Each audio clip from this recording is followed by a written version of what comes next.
Hello and welcome प्यारे बच्चों, कैसे हो सारे। मैं असीम भारद्वाज स्वागत करता हूं आप सभी का इस सेशन के अंदर बच्चे। तो आ जाइए जल्दी से और शुरू करते हैं अपनी कक्षा को, अपनी क्लास को, और आगे बढ़ते हैं बच्चे। लास्ट हमने कहाँ तक पढ़ा था जरा देखेंगे आप सभी लोग। लास्ट की बातों के बाद में नेक्स्ट एंजाइम हम लोग पढ़ रहे थे। एंजाइम के विषय में एंजाइम के एक्शन के ऊपर बच्चे हम लोग आ गए थे। ठीक है, सो शुरुआत करते हैं वहीं से। एंजाइम एंजाइम एक्शन, ठीक है। एंजाइम एक्शन पे बच्चे हम आ गए थे और वहीं से हम लोग शुरुआत कर रहे हैं।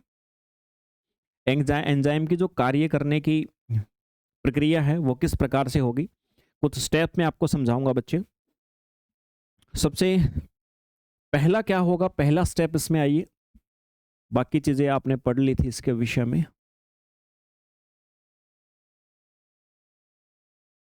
स्टेप नंबर 1, एंजाइम सबसे पहले क्या करेगा, सबस्ट्रेट यानी जिसके साथ उसको क्रिया करनी है उसके साथ जाकर के कॉम्प्लेक्स का निर्माण करेगा। पहला स्टेप होगा एंजाइम एंजाइम सबस्ट्रेट कॉम्प्लेक्स का निर्माण। कॉम्प्लेक्स का निर्माण मतलब इन दोनों से मिलके एक चीज बनेगी, एंजाइम सबस्ट्रेट कॉम्प्लेक्स। ठीक है, ईएससी का फॉर्मेशन होगा बच्चे, या इसको हम ईएससी भी नहीं, इसको ईएस कॉम्प्लेक्स बोलते हैं पूरा। अगर आप लिखोगे तो ईएस कॉम्प्लेक्स के नाम से इसको जाना जाता है हमारे द्वारा। ठीक है, ईएस कॉम्प्लेक्स के नाम से प्यारे बच्चों इसको हम लोग जानते हैं, पुकारते हैं। ठीक है सर, एंजाइम और सबस्ट्रेट मतलब दो चीजें मिल जाती हैं। मोटा मोटी तौर पे आप ऐसा कह दो, ये क्या चीज है, एंजाइम प्लस में सबस्ट्रेट,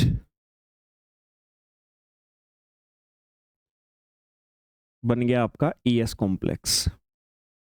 ओके सर, इसके बनने के बाद में देखो ये जो कॉम्प्लेक्स बनाना, इसमें क्या होगा, सबस्ट्रेट जो है एंजाइम के एक्टिव साइट से जुड़ता है।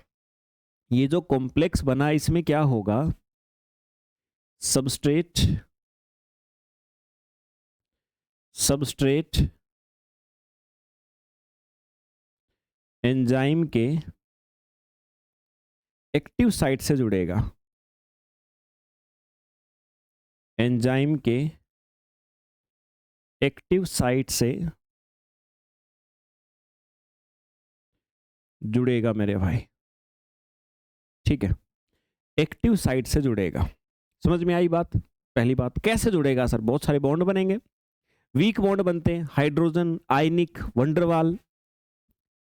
ये जुड़ा कैसे, वीक बॉन्ड से। वीक बॉन्ड में जैसे कौन आते हैं सर, हाइड्रोजन बॉन्ड आ गए, है ना। अच्छा, दूसरा कुछ इनकी कंपैरिजन थोड़े स्ट्रॉन्ग होते हैं, जैसे आयनिक बॉन्ड हो गए, वंडरवाल फोर्स हो गए, एक्सेप्ट्रा एक्सेप्ट्रा। ऐसे कुछ वीक बॉन्ड है, आप नाम याद रखने हैं। और ये जो जुड़ाव हुआ है ना, ये टेम्परेरी और रिवर्सिबल है। ये जो जुड़ाव है मेरे भाई, ये जुड़ाव आपका टेम्परेरी व रिवर्सिबल होता है।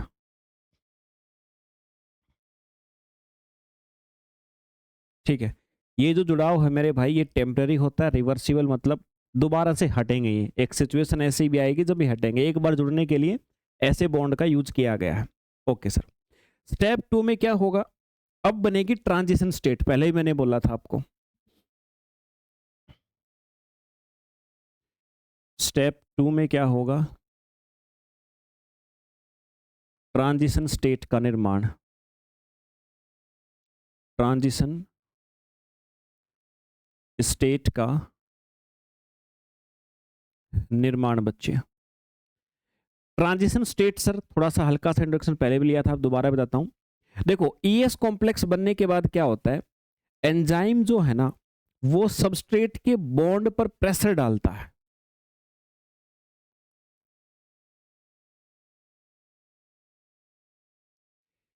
ES कॉम्प्लेक्स बनने के बाद एंजाइम सबस्ट्रेट एक बार बॉन्ड के माध्यम से जुड़ गए, जुड़ने के बाद अब क्या होगा, एंजाइम जो सबस्ट्रेट के बॉन्ड पर प्रेशर डालता है, बॉन्ड पर प्रेशर डालता है मेरे भाई, ठीक है, बॉन्ड पे प्रेशर डालेगा, उससे क्या होगा, उसे सबस्ट्रेट की शेप या बॉन्ड कमजोर हो जाते हैं, इससे सबस्ट्रेट के बॉन्ड या जो उसकी स्ट्रक्चर है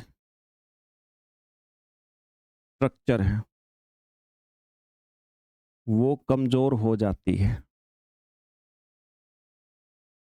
ठीक है, याद रखिएगा इस बात को, ठीक है सर। इससे कमजोर हो गई, बॉन्ड कमजोर हो गए तो एक अस्थिर अवस्था बन गई, तो कमजोर होने से इससे एक अनस्टेबल या अस्थिर अवस्था बन गई मेरे भाई, ठीक है, एक अनस्टेबल सी स्टेज बन गई अब इन दोनों के बीच में। और इसमें क्या होता है, इसकी ट्रांजिशन एनर्जी, इसकी ट्रांजिशन मतलब इसी जो अस्थिर अवस्था बन गई ना, इसी को ट्रांजिशन स्टेट कहते हैं, है ना। और ये जो आपकी ट्रांजिशन स्टेट अब बन गई तो थोड़ी अनस्टेबल बन गई, ट्रांजिशन स्टेट बनी है, इसकी एनर्जी ज़्यादा होती है, मतलब इसको काम करने के लिए ज़्यादा एनर्जी देनी पड़ेगी। तो एंजाइम क्या करता है, एंजाइम इसी एनर्जी को कम करता है, ठीक है, एंजाइम क्या करेगा मेरे भाई, इसी एनर्जी को कम करेगा, याद रखना। और एंजाइम एनर्जी को कम कर देगा तो मेरे भाई फिर क्या होगा, क्रिया करना आसान हो जाएगा। हालांकि एनर्जी कम होने से क्या हुआ, एंजाइम ने इसकी एनर्जी कम कर दी इस स्टेज की, तो अब एनर्जी कम होने से स्टेज 3 पे आ जाएगा अब ये प्रोग्राम, और एक नया प्रोडक्ट का निर्माण होगा। स्टेप 3 में क्या होगा फिर, एक नए प्रोडक्ट का बच्चे निर्माण होगा सर, ठीक है। इस स्टेज में जाने के बाद में फिर एक नया प्रोडक्ट का निर्माण, नया प्रोडक्ट मतलब ट्रांजिशन स्टेज टूट के फिर नए बॉन्ड बनेंगे, और सबस्ट्रेट जैसा पहले था ना वैसे की तुलना में एक नया प्रकार का बन जाएगा। मतलब ये है कि बॉन्ड टूटेंगे और सबस्ट्रेट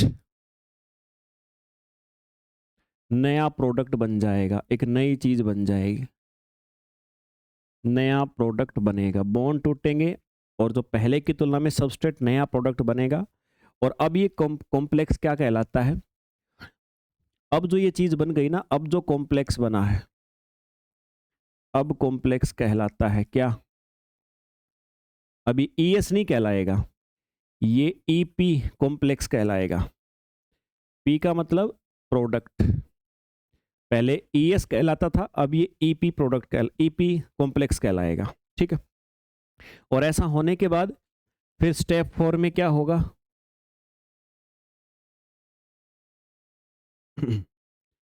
स्टेप 4 में क्या होगा मेरे भाई, एंजाइम फिर आपका अलग हो जाएगा, एंजाइम वहां से मुक्त हो जाएगा। रिवर्सिबल कहा था ना मैंने, रिवर्सिबल मतलब वो एंजाइम वहां से हटके दोबारा भी पहले जैसा हो सकता है और फिर से किसी न किसी रिएक्शन में, क्रिया में काम कर सकता है बच्चे, मुक्त हो जाएगा। मुक्त होने का मतलब इसमें क्या क्या चीजें हुई, एंजाइम, पहली बात हुई एंजाइम जो है सर वो प्रोडक्ट से अलग हो गया, एंजाइम प्रोडक्ट से अलग हो गया, पहली बात एंजाइम प्रोडक्ट से अलग हुआ। दूसरी बात एंजाइम बिना बदले ही रिलीज हो गया, अपने आप में कोई चेंज नहीं आया एंजाइम में। एंजाइम जैसा पहले था वैसा ही एंजाइम प्रोडक्ट से अलग हुआ। कैसे अलग हुआ? बिना बदले ही मुक्त हो गया, वो बिना बदले ही मुक्त हो गया बच्चे।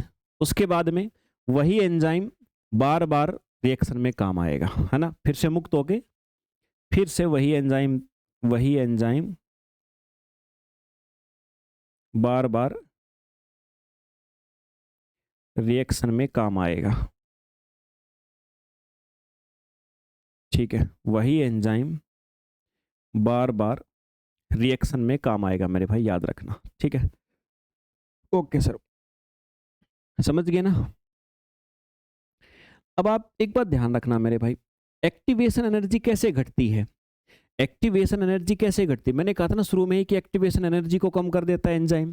तो ऐसे ही करता है, जो ट्रांजिशन स्टेज है वो एंजाइम ने बनाई है। ट्रांजिशन स्टेज के बाद में बॉन्ड को कमजोर किया है और उसने सही ओरिएंटेशन प्रदान करी है। सही ओरिएंटेशन, सही दिशा प्रदान करने का मतलब होता है कि रिएक्शन जल्दी हो। भाई एंजाइम का काम यही तो है, रिएक्शन को फास्ट करना। रिएक्शन को फास्ट करना मतलब सीधी सी बात, एक्टिवेशन एनर्जी कम करना। ये मैं पहले भी सिखाया था आपको। रिएक्शन को फास्ट करने का मतलब होता है एक्टिवेशन एनर्जी कम करना। अब ये एक्टिवेशन एनर्जी कम कैसे होगी? सबसे पहली बात तो जो ट्रांजिशन स्टेज है ना, जहां पे ट्रांजिशन स्टेट उसको स्टेबलाइज करता है, वो स्टेबलाइज नहीं होगी, वो नहीं होगी अगर, तो जल्दी रिएक्शन नहीं होगी। दूसरी बात है बच्चे, बॉन्ड कमजोर करता है।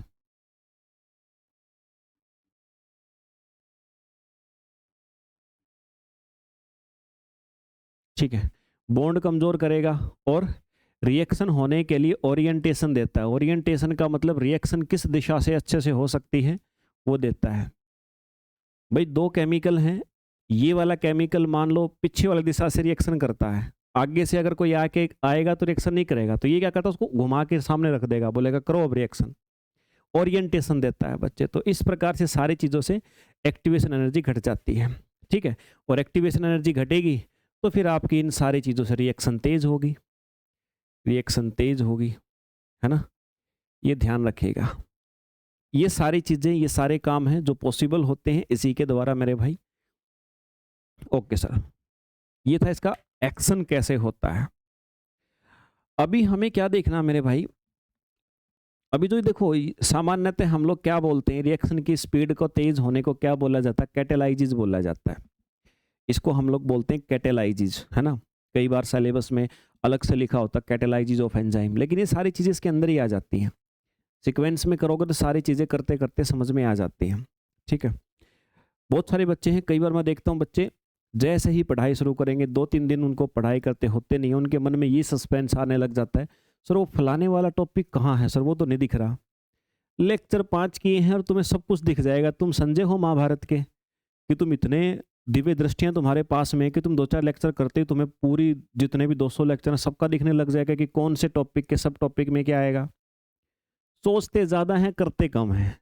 2 दिन तैयारी करते शुरू नहीं होते, 50वें दिन की चीज़ें के डिस्कस करने लग जाते हैं। फिर गुस्सा भी उठता है मुझे उन बच्चों पे। भाई हाथ पैर हिलाओ, पहले कुछ करो, उसके बाद सब अपने आप समझ में आएगा कि क्या हुआ क्या नहीं होगा। पहले 5-7 लेक्चर में सब कुछ रोड मैप, उनको निगेटिविटी आने लगती है, सब कुछ उनको मतलब जवाब सारे पहले चाहिए। पढ़ेंगे कि नहीं पढ़ेंगे वो देख लेंगे वो बच्चे, लेकिन जवाब चाहिए। इतने निगेटिव माइंडसेट मतलब मुझे समझ में नहीं आता आजकल युवा बच्चों का कैसे हो जाता है। इलिटरेसी बोलते हैं इसको, अनपढ़ बोलते हैं इसको, मतलब इसको ठेठ जो अनपढ़ होता है ना, वो आदतें होती हैं ये बच्चों की। इसको कन्फ्यूजन मत समझना तुम्हारी, इसको कन्फ्यूजन मत समझना, ये अनपढ़ता होती है। कन्फ्यूजन होती है कि आप पढ़ रहे हैं, लगातार मेहनत कर रहे हैं, लंबे समय से मेहनत कर रहे हैं, और तब आपको कुछ चीज़ में कन्फ्यूजन होती है। ये स्टार्ट करते ही साथ प्रिपरेशन तुम्हारे मन में बहुत सारी कन्फ्यूजन आ रही है, मतलब अनपढ़ हो तुम। अभी पढ़ाई लिखाई तुम्हारी शुरू भी नहीं हुई है और तुम शुरू करने की स्टेज पे भी शायद नहीं हो। समझ रहे हो बात को। और एक तो 2-3 दिन से मैं देख रहा हूँ, 2-3 बच्चे तो कह रहे हैं सर अभी उन्होंने उनको एडमिशन लिए ही शायद 15 दिन मुश्किल से हुए होंगे, 20 दिन हुए होंगे उनसे, उन्होंने 40% सिलेबस कवर नहीं किया होगा और उनको चाहिए टेस्ट। 3 दिन से लगातार कर रहे हैं सर, टेस्ट सीरीज चाहिए सर, क्योंकि अच्छी प्रिपरेशन तो टेस्ट सीरीज से होती है। उन्होंने सुन लिया कहीं पे। दिमाग में एक बात बैठा लो, जब तक सिलेबस 3 बार तुम्हारा अच्छे से रिपीटेशन नहीं है ना, तब तक टेस्ट लगाने का कोई मतलब बनता नहीं है। और इतने तुम बहुत पुराने समय से तुम आए नहीं हो, इतने पुराने समय के तुम रीडर नहीं हो, तुम इतने पुराने समय के रीडर नहीं हो कि तुम्हें टेस्ट की स्टेज तब आती है जब एक बार तो कम से कम सिलेबस कर ले, उसके बाद 2 4 5 टेस्ट लगा लो। हाँ, प्रैक्टिस बहुत जरूरी होती है, प्रैक्टिस बहुत जरूरी होती है मेरे भाई। प्रैक्टिस तो आपको करनी ही पड़ेगी, लेकिन प्रैक्टिस ये मॉक टेस्ट वाली नहीं करनी है। प्रैक्टिस करनी है यूनिट वाइज क्वेश्चंस की, अपने घर पे बैठ के ऑफलाइन। वो बेनिफिशियल है। तुम लोग ये ऑनलाइन फोन में स्क्रीन में खोल के बैठते हो, जब तक सिलेबस बिल्कुल कंप्लीट रिवीजन नहीं है तुम्हारा, तब तक उसका क्या लॉजिक है, मुझे ये बताओ, लॉजिक क्या है? कोई लॉजिक नहीं है बच्चे। अगर वो तुम्हारे कोई चीज काम आएगा ना, जो आप जिसको टेस्ट बोलते हो, मॉक टेस्ट बोलते हो, वो काम आएगा बच्चों तुमने घर पे कॉपी पेन लेकर के, किसी किताब से लेकर के बैठे, उसके बिना मुझे नहीं लगता कि कोई आउटपुट आने वाला है।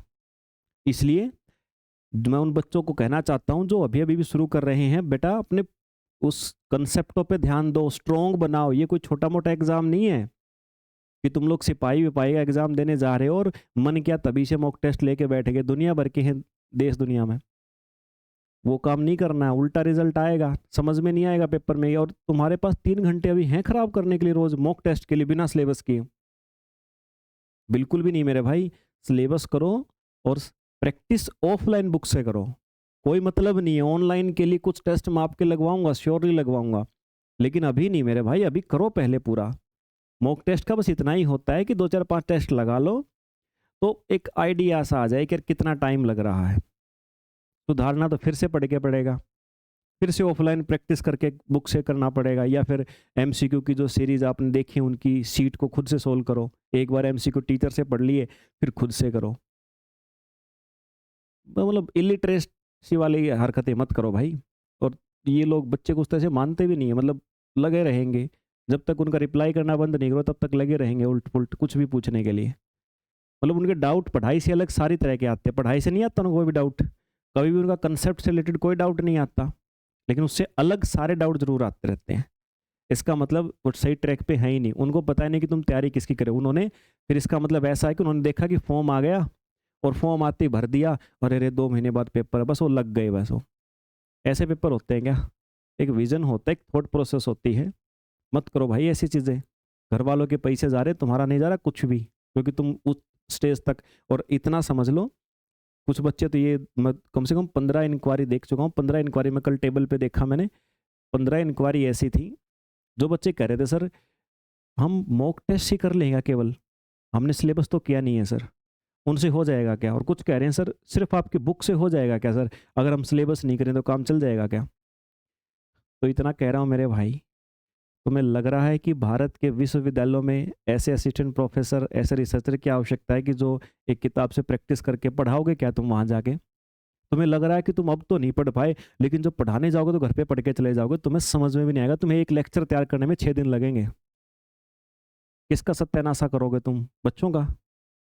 पहले खुद उस लेवल तक पहुंचो, स्टेज तक पहुंचो कि भगवान भी तुम्हारी सहायता करे। अभी भगवान भी तुमसे डर रहा होगा कि किसने फॉर्म भर दिया ये खुद तो पढ़ना चाह नहीं रहा, और अभी इसको लग रहा है कि इस भारत के जो बच्चे 2 2 साल से लगे पड़े, इनको छोड़ के इसको सिलेक्शन करवा दूं मैं।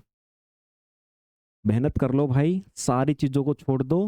और मैं साफ साफ कह रहा हूँ, अननेसेसरी क्वेश्चन का मैं कोई रिप्लाई ही नहीं करूंगा। तुमसे 10 दिन तक लगातार करते रहो, कोई रिप्लाई इधर से नहीं आएगा, क्योंकि मुझे नेसेसरी बच्चे भी तो संभालने हैं ना। पढ़ाई करो, और जितना हो सकता है उतना मैक्सिमम अपना टाइम दो पढ़ाई को।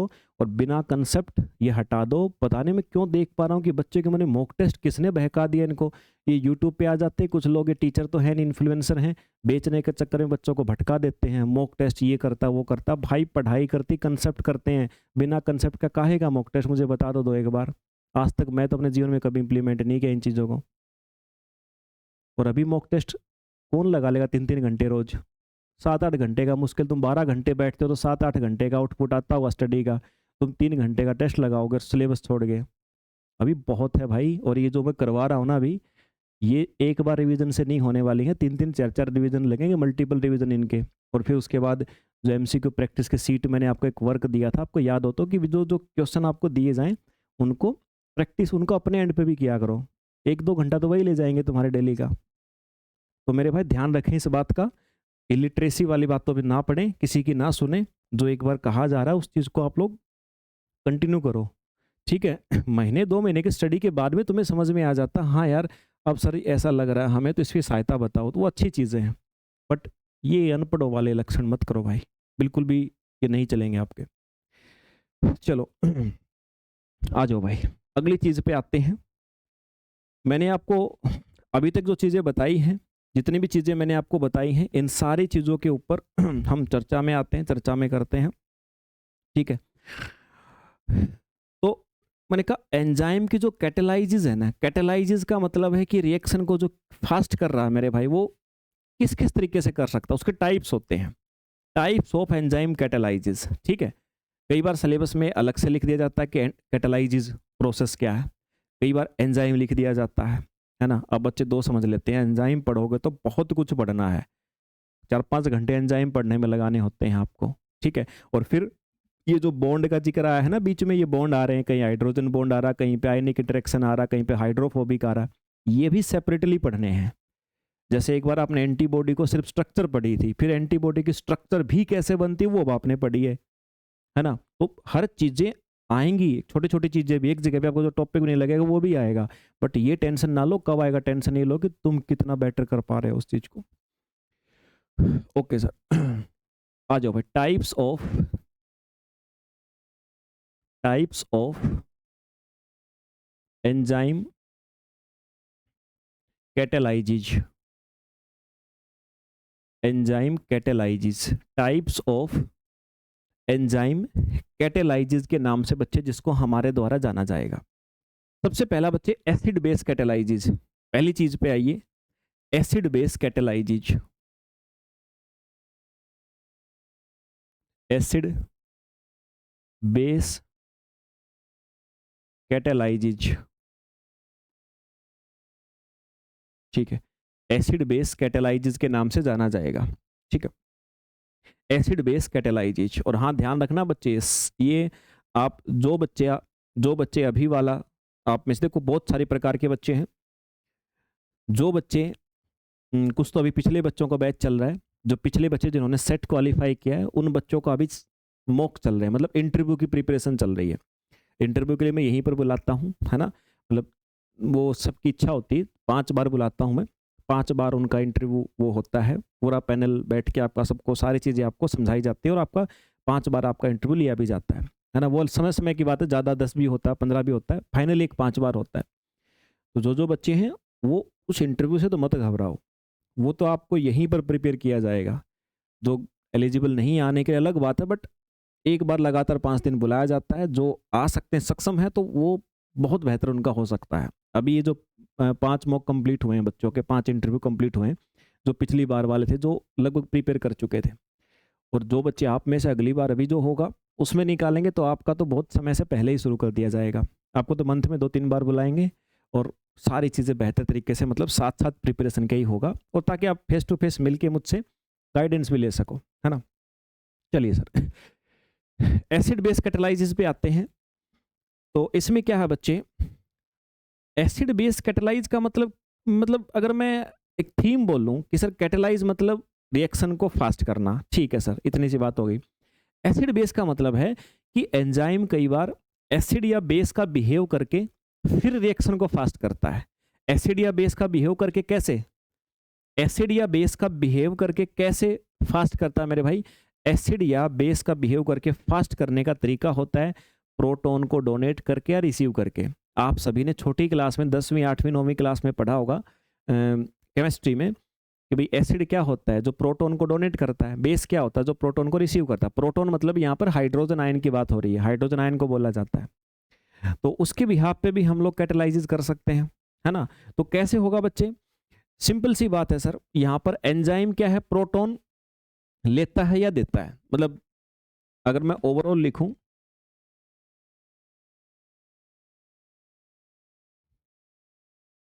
तो एंजाइम प्रोटॉन लेता या देता है। ठीक है, एंजाइम क्या करता है, प्रोटॉन लेता है सर या देता है। ठीक है भाई, अब जो एक्टिव साइट के अमीनो एसिड हैं भाई, बना किससे हुआ है, एंजाइम बना किससे, अमीनो एसिड। अब जो इसकी एक्टिव साइट है, एक्टिव साइट है, उस एक्टिव साइट के जो अमीनो एसिड हैं बच्चे, एक्टिव साइट के जो अमीनो एसिड हैं, सारा रोल उनका होगा। वो क्या करेंगे, वो एसिड की तरह H पॉजिटिव को डोनेट भी कर सकते हैं, वो एसिड की तरह H पॉजिटिव को मेरे भाई डोनेट भी कर सकते हैं, और बेस की तरह H पॉजिटिव को रिसीव भी कर सकते, दोनों काम कर सकते हैं। इससे क्या होता है, बॉन्ड का टूटना आसान हो जाता है और ट्रांजिशन स्टेट स्टेबल हो जाती है। इससे क्या होता है, बॉन्ड टूटना आसान हो जाता है और जो ट्रांजिशन स्टेट है, ट्रांजिशन स्टेट आपने पढ़ा था, ट्रांजिशन स्टेट स्टेबल हो जाती है। और आपने कहा था सर ट्रांजिशन स्टेट स्टेबल हो गई तो एक्टिवेशन एनर्जी क्या हो जाती, कम हो जाती है, तो रिएक्शन फास्ट हो जाती है। यही काम यहाँ पर भी होगा बच्चे, इतना सा काम है। तो पहला तरीका क्या है, एसिड बेस कैटालाइसिस, है ना। दूसरा क्या है बच्चे, दूसरा तरीका है कोवलेंट कैटालाइसिस। दूसरा काम होता है सर कोवलेंट, कोवलेंट कैटालाइसिस।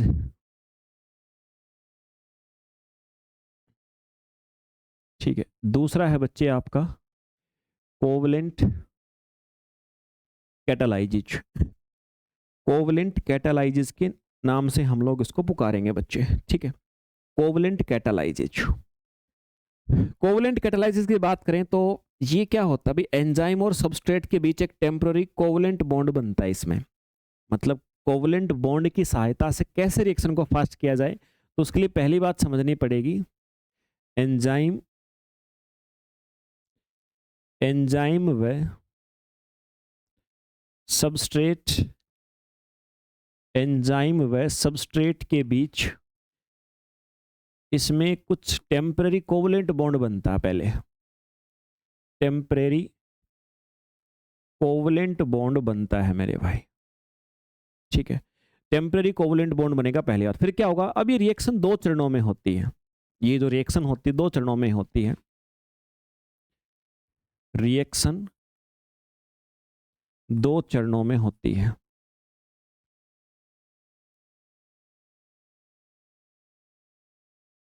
ठीक है भाई, रिएक्शन जो है मेरे भाई ये दो स्टेज में होगी, दो चरणों में होती है। पहला, एंजाइम सबस्ट्रेट कोवलेंट इंटरमीडिएट बनता है, एंजाइम सबस्ट्रेट कोवलेंट,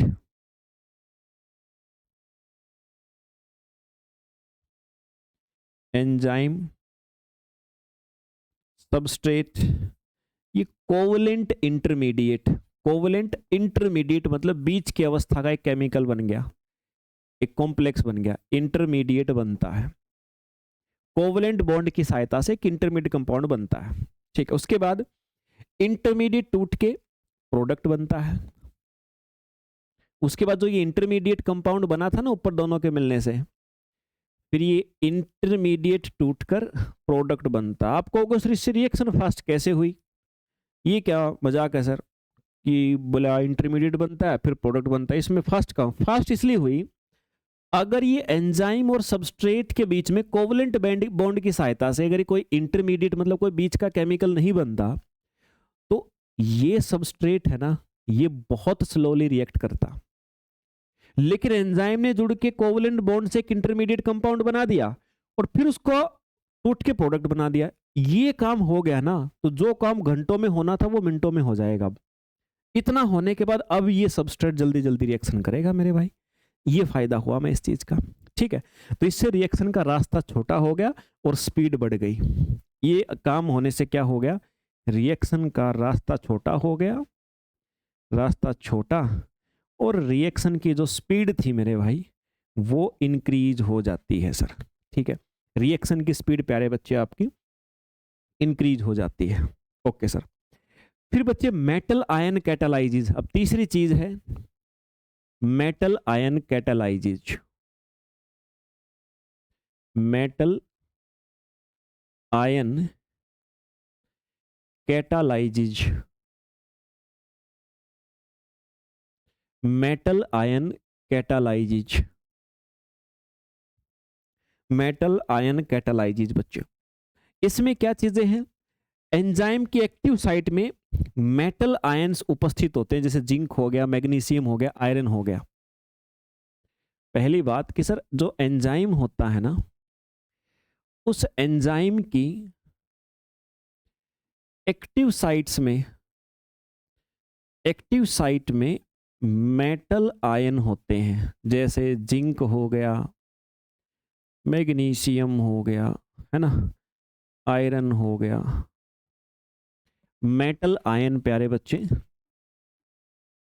होते हैं, मेटल आयन इनके अंदर उपस्थित होते हैं, प्रेजेंट होते हैं बच्चे। Okay sir. इनसे क्या होगा, ये मेटल आयन नेगेटिव चार्ज को स्टेबलाइज करते हैं और सबस्ट्रेट को सही स्थिति में रखते हैं ताकि वो रिएक्शन करे। ये मेटल आयन क्या करते हैं, नेगेटिव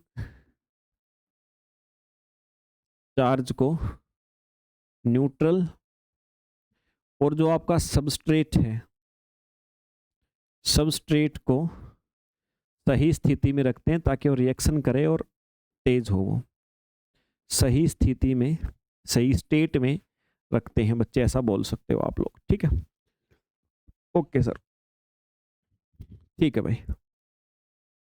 इसके बाद फिर है प्रोक्स ए, फिर है आपका जो एंजाइम और सबस्ट्रेट, उनकी जो कैटालाइसिस की प्रोसेस है, जो रिएक्शन की रेट को बढ़ाने की प्रक्रिया है बच्चे, उसमें और कौन सी चीज योगदान देती है, एक देती है प्रोक्सिमिटी और ओरिएंटेशन, ये दो चीजें और काम देती हैं।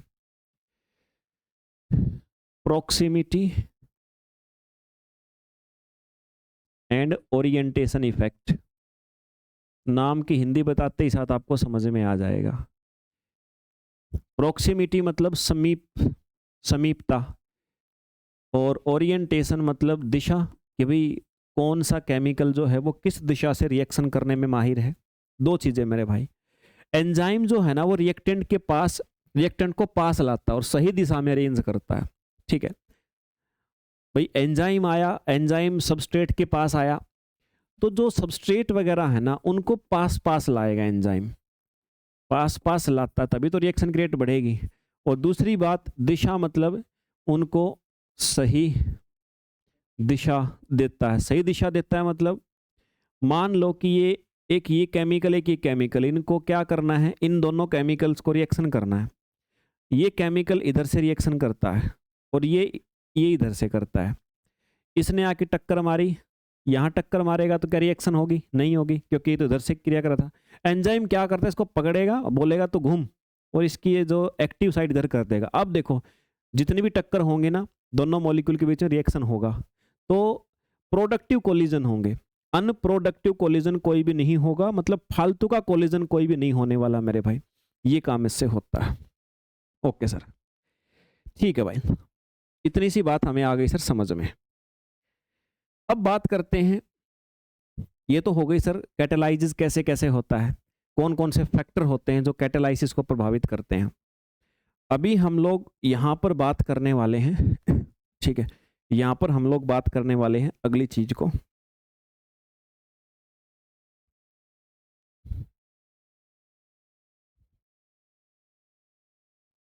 Regulation, regulation of enzyme activity, regulation of enzyme activity.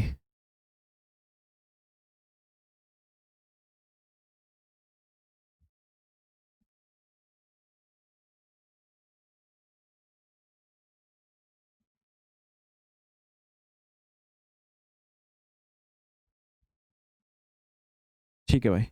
Regulation of enzyme activity, enzymes की जो क्रिया है बच्चे, उस क्रिया को रेगुलेट कैसे किया जाता है, कैसे नियंत्रित किया जाता है बच्चे। देखिए भाई, हमारी कोशिका के अंदर हजारों रासायनिक अभिक्रियाएं होती हैं। अगर ये रिएक्शन बिना नियंत्रण के चलें तो क्या होगा, समझ रहे हो आप लोग? लिख देता हूं पहले मैं।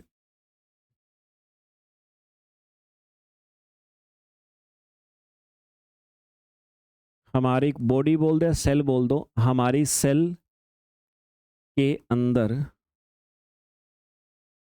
हजारों हजारों क्रियाएं हो रही हैं, हजारों क्रियाएं हो रही हैं, हो रही हैं। अगर ये सभी अनियंत्रित हों, अनकंट्रोल हों, अनकंट्रोल्ड हों, तो क्या होगा? ये सारी क्रियाएं बच्चे अगर अनकंट्रोल्ड हों तो क्या होगा सर? भाई सबसे पहली चीज तो होगी सर, हमारी बॉडी की जो एनर्जी है, हमारे शरीर की जो ऊर्जा है, वो ऊर्जा व्यर्थ होगी। ठीक है, हमारी बॉडी की एनर्जी जो है, ऊर्जा जो है, वो व्यर्थ जाएगी। दूसरी बात, जो हमें ऐसे प्रोडक्ट हैं जो चाहिए होते हैं, उनके साथ जो नहीं चाहिए वो प्रोडक्ट बन जाएंगे, क्योंकि अगर कंट्रोल ही नहीं होगा तो कुछ भी बनना शुरू हो जाएगा। तो जरूरी जरूरी प्रोडक्ट्स के साथ, जरूरी प्रोडक्ट्स के साथ गैर गैर जरूरी गैर जरूरी प्रोडक्ट्स प्रोडक्ट्स भी बनेंगे। ठीक है, तो मेरे भाई जरूरी प्रोडक्ट्स के साथ में फिर जो प्रोडक्ट जरूरी नहीं है, गैर जरूरी है, वो भी बनने स्टार्ट हो जाएंगे मेरे भाई। समझ गए बात को? और जो सेल है उसका आंतरिक जो बैलेंस है वो बिगड़ जाएगा। सेल का आंतरिक आंतरिक बैलेंस आंतरिक बैलेंस बिगड़ जाएगा। ठीक है भाई, सेल का मेरे भाई फिर जो आंतरिक बैलेंस है वो बिगड़ जाएगा सर। ओके सर, समझ में आ गई बात? इसलिए क्या है, ये क्यों बताया मैंने, इसलिए एंजाइम्स का रेगुलेशन जरूरी है। इसलिए इसलिए एंजाइम का रेगुलेशन जरूरी है। समझ गए बात को? तो एंजाइम्स को रेगुलेट करना क्यों जरूरी है मेरे भाई? यही एक रीजन है सर उसका, इसलिए हम करते हैं इसको। कैसे कैसे करते हैं? सबसे पहला तरीका,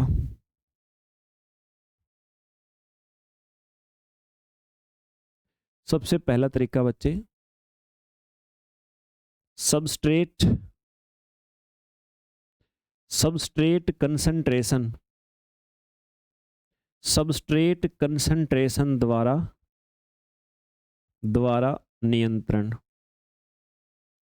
सबस्ट्रेट कंसंट्रेशन का मतलब बच्चे क्या होता है सर?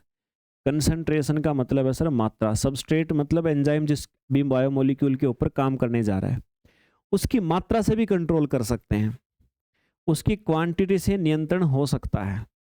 किस प्रकार से होगा? देखो भाई, जब सबस्ट्रेट की मात्रा बढ़ती है तो अधिक सबस्ट्रेट एंजाइम कॉम्प्लेक्स बनते हैं। पहली बात, जब जब सबस्ट्रेट की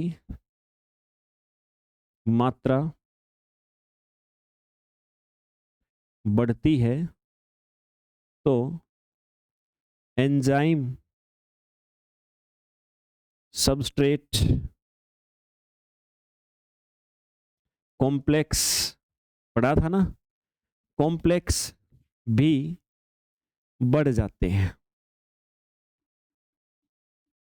भी बढ़ जाते हैं। अगर सबस्ट्रेट ज्यादा होगा तो सबस्ट्रेट एंजाइम कॉम्प्लेक्स भी ज्यादा बनेंगे मेरे भाई। अब सबस्ट्रेट एंजाइम कॉम्प्लेक्स ज़्यादा होंगे, मतलब एंजाइम सबस्ट्रेट कॉम्प्लेक्स ज़्यादा होंगे, तो रिएक्शन की जो रेट है, रिएक्शन की जो रेट है बच्चे, वो भी इंक्रीज हो जाएगी सर। तो ऐसे हम सबस्ट्रेट की मात्रा यानी उस बायोमोलिक्यूल की मात्रा बढ़ा करके रिएक्शन को फास्ट भी कर सकते हैं।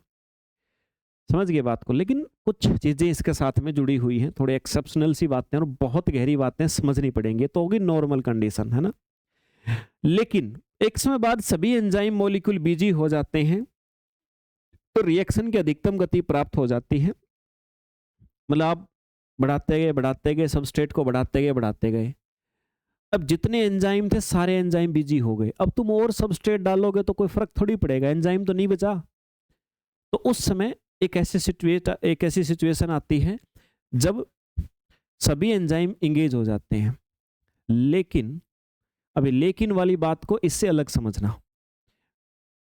लेकिन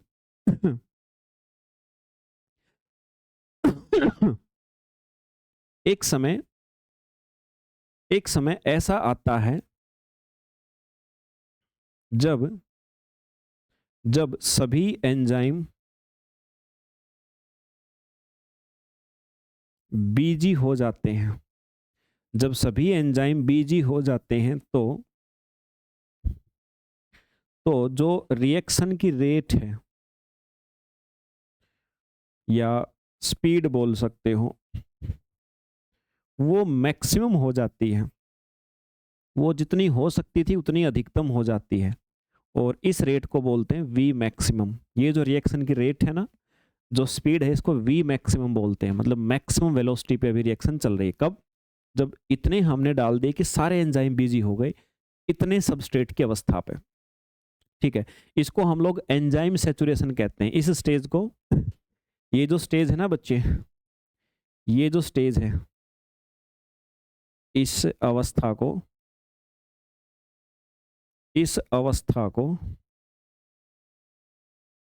एंजाइम सैचुरेशन कहा जाता है। एंजाइम सैचुरेशन कहा जाता है। ठीक है भाई। तो ये पेपर में ऐसे क्वेश्चन कई बार पूछे गए हैं, आप भी ध्यान रखिएगा। एंजाइम सैचुरेशन अवस्था इसी को कहा जाता है। ठीक है, ओके सर। इस एंजाइम सैचुरेशन अवस्था जो आगे स्टेज आ गई, इसमें क्या होता है, आपसे पूछ ले कि बताओ एंजाइम सैचुरेशन स्टेज पे क्या होता है। तो इसमें मतलब इस स्टेज पर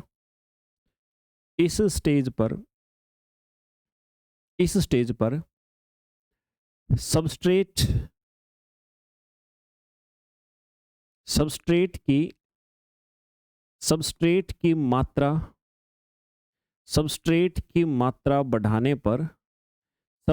की मात्रा बढ़ाने पर रिएक्शन की रेट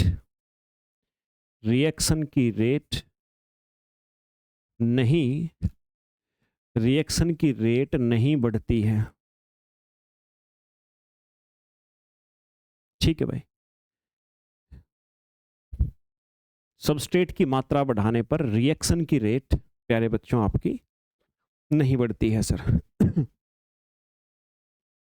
समझ में आ गई बात आप सभी को? ठीक है, तो रिएक्शन की रेट मेरे भाई इस स्टेज पर, इस अवस्था पर नहीं बढ़ेगी आपकी। ओके सर, क्लियर है? तो यानी जो बात हमने पढ़ी है ना, वो भी हमारी गड़बड़ साबित हो सकती है। तो सैचुरेशन स्टेज उसी को कहा जाता है कि जिसके बाद में आपकी रिएक्शन की रेट ना बढ़े। Okay sir. अभी जो वी मैक्सिमम लिखा है आपने, ये वी मैक्सिमम जैसी और भी कई प्रकार की आपकी चीजें आती हैं, हाफ ऑफ वी मैक्सिमम, ये बहुत सारे फैक्टर आएंगे। एक क्वेश्चन जरूर बनता है यहाँ से, है ना, एक क्वेश्चन जरूर बनता है। अभी जस्ट मैंने कंसंट्रेशन को जिक्र किया है, कंसंट्रेशन के बाद फिर मैं थोड़ा एंजाइम को रोकने के तरीके बताऊंगा, और फिर आपको मैं सिखाऊंगा थोड़ा सा ये वी मैक्सिमम या हाफ ऑफ वी मैक्सिमम, या फिर हम जो एक्टिविटी कर रहे हैं, जो मात्रा बढ़ा रहे हैं, उसका कब ये चीज़ों में परिवर्तन होगा। थोड़ी कॉम्प्लिकेटेड है बट वो समझ में आ जाएंगे आपको, एक एक करके सारी चीज़ों को बताऊंगा। ठीक है, तो आज यहाँ तक करते हैं। अगला फैक्टर हम शुरू करेंगे अगली क्लास में अपना, उसको थोड़ा सा विस्तार में जानना पड़ेगा, और थोड़े न्यूमेरिकल टाइप की चीज़ें बनती हैं, लॉजिकल होंगी, लगेगा न्यूमेरिकल, बातें होंगी लॉजिकल। कंसेप्ट क्लियर होगा तो आसानी से कर पाओगे। ठीक है, चलो भाई, तो यहाँ तक करें आज, मिलते हैं फिर आप सभी से अगले सेशन में। जय हिंद भाई।